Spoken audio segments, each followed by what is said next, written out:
Here we are in the middle of a Sunday afternoon, opening weekend of the 65th Annual Ford Boat Sport and Travel Show, Indy Sports Show Live. Check out all of the opportunities to catch these great presentations that we've been having with all across the spectrum, from vendors to the pro staffs to the professional, the seminar folks, you name it, we've got it all here for you. We're in the Travel Cafe, we're in the Champions Pavilion. Remember, we're going to be doing this next weekend as well. Show Within a Show starts Thursday, which is the Deer Turkey Waterfowl Expo. Come by, have something to eat, sit and visit, and we're going to get right to it. My great friend Joe Thomas, who I've known for quite some time and a regular contributor to my radio program called Indiana Outdoors. Joe, hey, it's Brian. good to see you. Good to see you, man. I don't have a fancy shirt like you do. Yeah, you know, it's it looks even better in the lights. Yes, it does. Yeah. So, you know, we're doing this Facebook Live. Right. We're doing the YouTube Live stuff across the Indianapolis Boat Sport and Travel Show platform.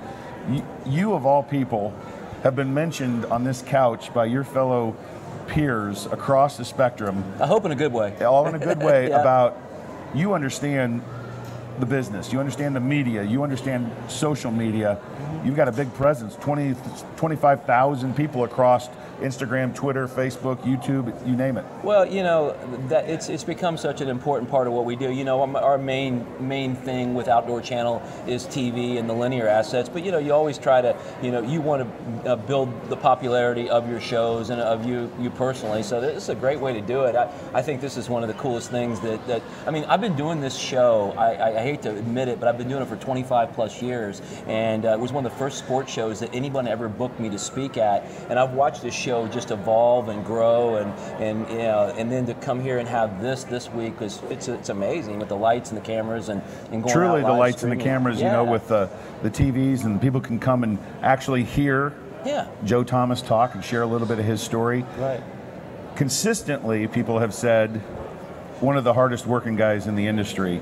You have 3 shows on the Outdoor Channel: Steele's Reel in the Outdoors, Pelican Ultimate Match Fishing, American Archer. How the heck do you do all that? I stay on the road. You must have a staff of what, 50? No, I wish I could say I did. I actually the 2 hunting shows we actually produce in house, and we have a production company called Real Outdoors TV. We're in Oxford, Ohio, down by Miami University. I have a really talented and a really dedicated producer / business partner that makes that work, and you know, he's one of those guys. He's not afraid to work 80 hours a week if he needs to, and you know, and then on the other stand, you know, I work for some really great people with American Archer. That's the guys at Wolf Creek Productions, and they produce some of the great shows on Outdoor Channel like Wardens and Gun Dog TV and American Archer and Outdoor America, and I was really fortunate to become part of that crew as well. And you know, I love to hunt, man. Right. Yeah. So I know. mean, fishing's kind of my main gig, but hunting, I love to hunt. Well, you're very proficient at both. I try to be. You retired from the professional bass circuit 6-7 years ago. That's correct. Yeah, 6 years ago. You've been fishing for 25 years. Yep. And you're going to be back next weekend at the Deer Turkey Waterfowl Expo as well. Right. This weekend I'm here. I was here yesterday. I'm going to be here today doing bass seminars on the hog trough, and which is my normal gig. And then, but next weekend we've got something I'm super excited about. You know, we produced a series for My Outdoor TV, which is Outdoor Channel, Outdoor Sportsman's Group's online streaming service, and it was called The 29. And basically, I had a goal, a lifetime goal, and it took me about 20 years to get it done, but it was to take all the North American 29 animals with a bow. And I ended up taking 27 to 29 with the bow. There's only about 145 people ever done it. That was like a life dream to me. But then the coolest thing was it was all on camera, because all of them were during filming of the various television shows over the year. And so the folks at Outdoor Channel said, "Hey, let's make a documentary series." And so we put together this 10-part series that's available on My Outdoor TV called The 29. Well, then I get with Kevin Renfro here at the sports show, and you know, he kind of keeps up on what I'm doing. He's like, what if we did a stage version of that? Like, let's do a cut down, you know, version. You know, pick your best 3 or 4, you know, hunts, and let's just condense it down to about a 45-minute presentation, and let's take it to the Deer Turkey and Waterfowl Expo. And that's what we've done. And next week will be if you come next Saturday at 4 o'clock, you'll be the first ones to see it. Oh, that's very cool. Yeah, and we're excited about it. We've been working on it for a few weeks. You know, you take something really big and try to make it dynamic dynamic, but to cut it into 45, 50 minutes is kind of difficult, but I think we've done a good job. My producer's done a good job. So you've got bass fishing sessions, seminars today. Yes. Have you seen the new Sportsman's or the presentation lounge over there? Oh yeah. A lot better. Oh yeah, everything. Like I said, I keep bragging on this show because it is such an amazing. It's like it just continues to evolve, and I can remember back in the day. I mean, 20-some years ago, being in the big oval arena over there with nothing but a rod and reel and a microphone in my hand, and now I've got all these assets to work with here, and you can just bring a lot more to the people. You got an auspicious start in bass fishing. Using those big words again. I know, Brian. Well, I've got great people that feed me great big words, but you kind of fibbed your way into your first bass fishing tournament, didn't you? You gonna tell about that? Yeah, it's a good story, but there was a bass club, let's just let it all go, okay? There was a bass club in Cincinnati, and it was probably the largest, most prolific club in Cincinnati. It was called the Kingfisher Bassmasters. And my best friend was a member of the Kingfisher Bassmasters, and I was 16 years old, and I desperately wanted to be a part of that club. And he said, we just won't tell him how old you're supposed to be 18. And so he kind of, I think he strong-armed a couple of the guys, and a couple of guys looked the other way, and they let me into the club at age 16. They kind of looked the other way and let me in. And ironically enough, by the time I was 18, I won the club championship and then went on to win that very same year the Ohio State amateur title. So I think they were glad they let me do it. It was a pretty good bet on their part, yeah, wasn't it? And it's funny. Yesterday at the show, I was getting ready to go up on the tank, and two of my buddies that were in my bass club, the first day I ever walked into a meeting, Derek Tillery and Rich Dickman, they came up, and they come every year to this show to see me. And that's been, it's been 35, 40 years, It's just crazy. That is a great story. Yeah. Let's stay on the subject of being young and the new generation of fishermen. Yeah. You retired from the competitive side, but you're still very much involved in the industry, keeping your fingers on the pulse. The proliferation of these clubs, that's a big word. You want me to talk a little slower? I like that word. That's a good word. The proliferation of college bass fishing, high school. I even learned with some interviews we did yesterday, junior high clubs. Yeah. How is that changing professional fishing? It's all for the good. I think that a lot of the blood that you're seeing pumped into this fishing industry, in a lot of ways, not just new people, but also in sales to some degree, a lot of it has to do with that high school and college level fishing. But for so long, you really didn't have, you had bass clubs, which were adults, and then you had the semi-pro and the professional levels, various levels. But that 8 to 18-year-old didn't really have anything, and so now it started with the juniors, which they were taking the 6 to 15-year-olds, and they started junior bass clubs, and Bassmaster embraced that, and so did FLW. But there was still that gap, in that 4 or 5 year gap. Well, that's where the high school and the college is filled in, and the college thing is blown up. Now, we did a collegiate version. You'd have to go back and really dig a little bit, but about 12 years ago, we did a collegiate version of Ultimate Match Fishing. It was the third season, and there were only about 31 college teams. Now there's hundreds, and we were before our time, I think, and it didn't get the reception that I think that it should have. I think we did something like that today. It could be huge. Well, again, I know I'm bragging on you here a little bit, but a consistent message from your peers is that you're always a step ahead.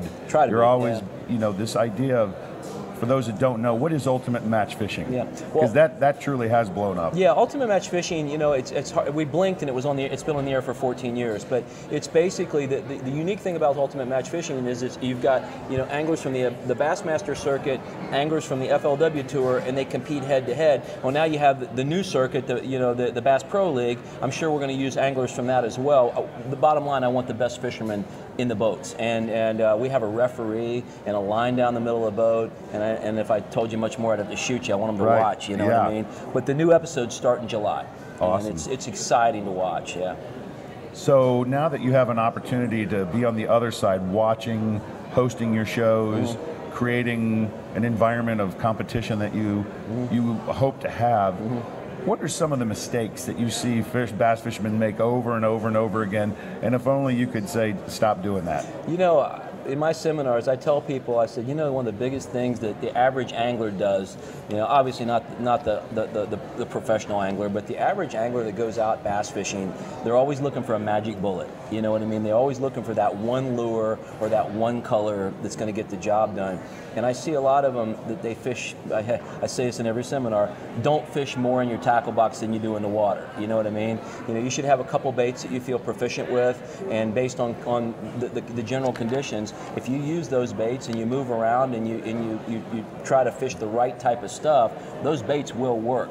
But man, when you just spend all day long, you know, trying to find the perfect lure, you really never get dialed in on what's going on. And I think that's the biggest mistake most people make. You've been an early adopter of technology in the boat. Mm-hmm. To your point about don't spend more time trying to pick the lure and avoid putting a line in the water. Mm-hmm. The electronics in today's world have allowed you to do that a lot more proficiently. Oh yeah. The electronics, you know, some of the things I marvel. I did a show. We were talking off the air. I did a show a few weeks ago, and we were in 50 foot of water catching spotted bass, and I had my Humminbird unit.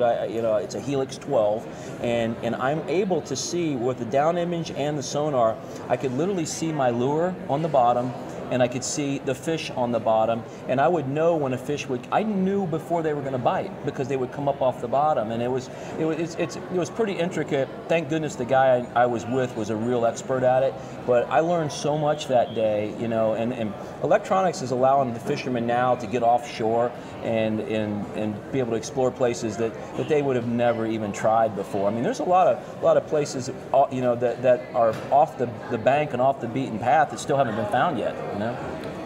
Have you done everything you wanted to do in the outdoors? I know we're talking about fishing, but now the hunting side, you've got shows on that. Have you done everything that you wanted to do?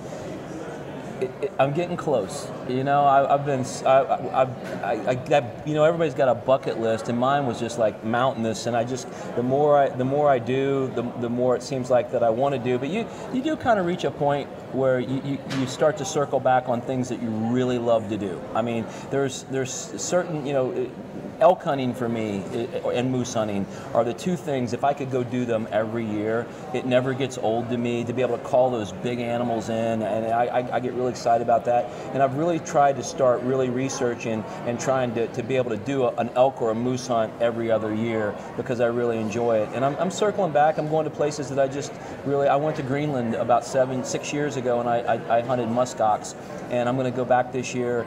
Not so much, and I'm not going to hunt muskox, I'm going to hunt caribou. They have a caribou there that's amazing, and it's in the mountainous country they live in, and I'm going more to go back and spend time with the outfitter and his people as I am for the hunting, you know. So, you know, I've mentioned several times what people have said about you and your reputation, and hardest working guy, nice guy on the circuit. What is Joe Thomas? How do you describe yourself? Well, I think that I never take myself too darn seriously. That's number one. And you'll fit into Indy Sports Show Live real well. Yeah. Well, and the other thing is when you were raised competing against the best fishermen in the world, you can't have an ego. And I think that's one of probably the biggest thing is, you know, that sport teaches you to be humble and humility, and bow hunting does too. I mean, no matter how good you think you are, how great a shot, how good a hunter, there's always going to be a scenario thrown at you that's going to kick your butt.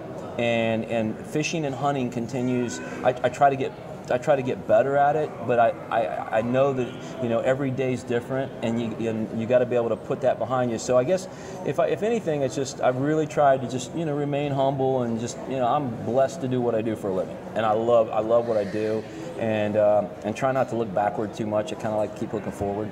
You know, most people would say it's a life dream to host 3 distinct television shows, have an extraordinarily successful competitive bass fishing career when you were doing it, and it's kind of like you've been there, done that. Mm-hmm. You got to do something to stay ahead of the game. Mm-hmm. What does the next 20 years look like? Well, you know, we're looking at some collegiate stuff, you know, with Ultimate Match Fishing. I mean, there's nothing set in stone, but we are looking at that. I'm looking at probably just starting to do more from a digital standpoint, you know, with with our advertisers and people that want a little bit, they want TV, but they also want, the digital presence. And I think we're getting more and more involved with that. And we're going to continue to create a lot of content too. And when you've done as many things as we have, and you have as much footage in the can, there's a lot of content out there that has not been seen. And I think we're going to probably continue to do a lot of that. But the bottom line is, I'm still going to be going fishing every year, as many days as I can. I'm going to still be picking my bow up and going hunting, and just I've still got a couple kids at home too, watch them grow up a little bit. You talk a lot about the success. There had to be some hard times. What'd you learn from the hard times getting started in the business? Well, the hard times were at the start of the business, but then there's been some there's been some bumps in the road along the way too. And the one thing that I learned, is you don't take anything for granted. And if you're not looking ahead, there's an attrition rate in any business, and in hunting and fishing TV, and in hunting and fishing as far as professionally, you take sponsors to make it work, and if you get complacent and you get lazy, you don't deliver for them, that's when things go bad. So I'm constantly looking for new ways. We've got this amazing stable of sponsors. I've had Steel Power Tools for 24 years. They have backed me, and they're very happy with what we do, but we're always looking for a new way to deliver for them, to deliver customers and to deliver views for them. And that's the biggest thing that I would say is, always looking forward to make sure that, the hard times don't happen again. Well, that's kind of like Renfro Productions, and that's why they've been around 65 years doing this. Absolutely. In the short time that we have left, so much of your life has been on TV. Yeah. What's something about Joe Thomas nobody knows? Oh man, you have to throw those doggone things at me.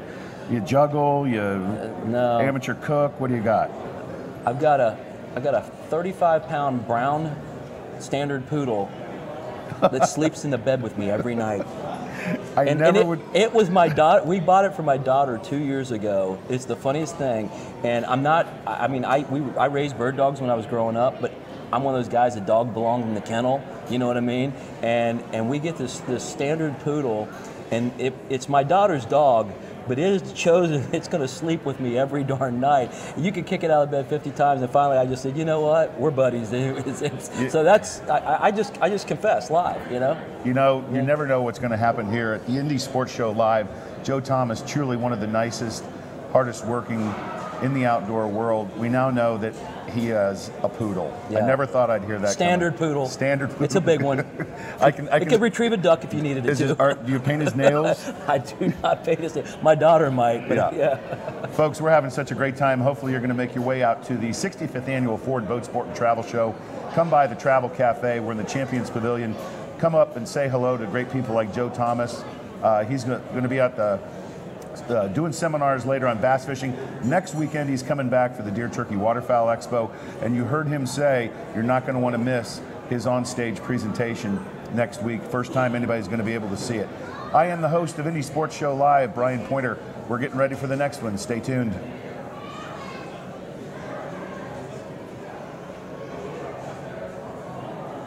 Awesome, my friend. Good.